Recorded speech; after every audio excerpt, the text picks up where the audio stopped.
Incredibly, it's already been 7 years this month since the toppling of Egyptian President Hosni Mubarak's government, arguably the high water mark of the so-called Arab Spring. Huge crowds, thousands have gathered in the Tunisian capital. But all these years later, only Tunisia has managed to hold on to the democratic aspirations of that movement. Elsewhere, those early victories have been largely snuffed out by repressive regimes. Whoever wants to fight the terrorists, we are a partner. Co-opted by religious extremism. Here, ISIS executes alleged spies in Raqqa. And overshadowed by war. Houthi rebels say they killed ousted President Ali Abdullah Saleh during an attack on his convoy in Sana'a. True press freedom is still a dream in most Arab countries, but Arab investigative journalists are continuing to press for change and do their work often at great personal risk. Jordanian journalist Rana Sabbagh is the founder and executive director of Arab Reporters for Investigative Journalism. Does she anticipate some unique challenges in 2018? Rana, thank you for joining us. Give us a sense, if you can, is it difficult to be an investigative journalist in the Arab world? I mean, it's difficult to live here as a citizen, let alone being a journalist, and a journalist that tries to be professional and a journalist that has integrity. The stakes are extremely high.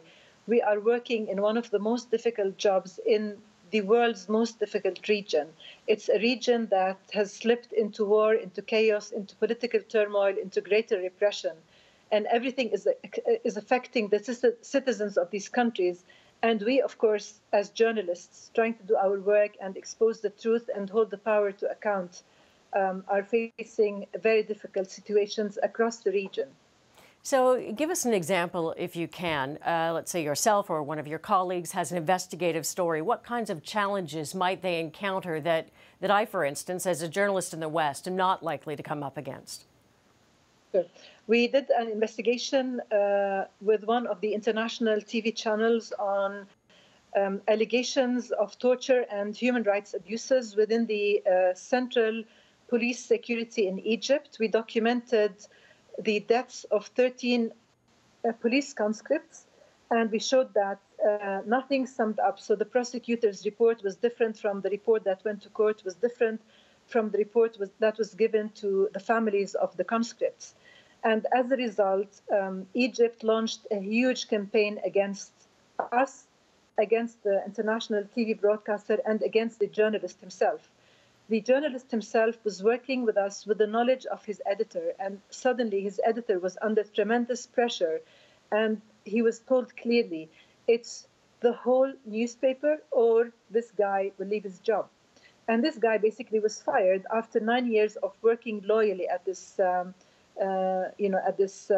top leading so-called independent media, which no longer is independent. So imagine, if it's not the editor, it's the paper, and it's not the paper, it's the chief editor, and if it's not the chief editor, it's the militias. If it's not the militias, it's the governments. In this context, yeah. I mean, it's clear that you're doing investigative journalism, but is accountability journalism possible in this environment? Well, I can tell you that we have produced 420 investigations in different forms, in multimedia, in digital, in print, and in long and short form video. And I should tell you that we have persistent journalists that are going out of the way to expose the truth. They have paid the price. A lot of them have left Egypt. Actually, they're now working in Europe. Some people have relocated to Turkey. Some have relocated to other countries.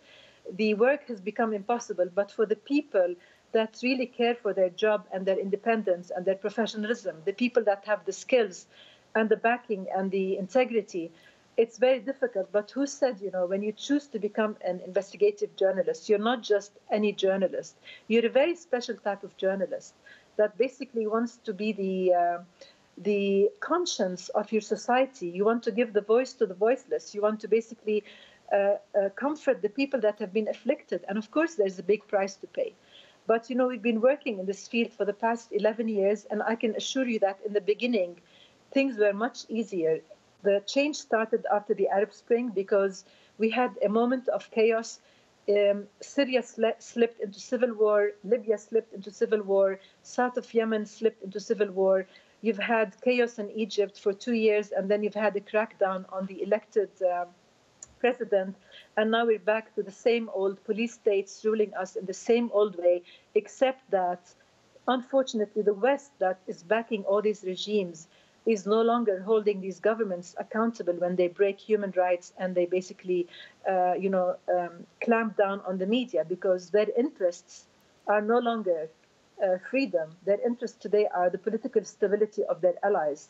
And this is a big price that we are having to pay as journalists, because if anything happens to us, we will not count on European governments to speak out and to put pressure on the governments that they are funding. You do very courageous work. Thank you for talking to us about it. Thank you, Diane, for hosting us.